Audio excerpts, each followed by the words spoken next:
Samuel வந்து தேவன் சொல்லி சவுல போய் சந்திக்க போறாரு. என்னன்னா இந்த செங்கடல் பிளந்து அவங்க அந்த வனாந்தரத்தை நோக்கி போயிட்டே இருப்பாங்க இல்லையா, கானான் தேசத்துல போறதுக்காக. அந்த நேரத்துல இந்த அமலேக்கியர்னு ஒரு குரூப் வந்து இஸ்ரேல் ஜனத்துக்கு ஹெல்ப் பண்ணாம அவங்களுக்கு எதிராக வந்து யுத்தம் செய்வாங்க.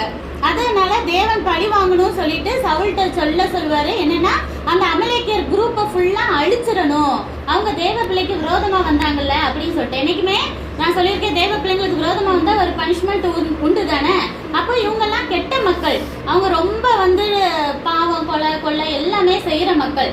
அதனால சவுல சொல்லி, சவுல் தான் இப்ப ராஜாவா இருக்காரு, ராஜா தானே அழிக்கணும் யுத்தத்துல போய், அவரை போய் சொல்லு அமலேக்கியர்ல உள்ள எல்லா மக்களையும் அழிச்சிடணும்.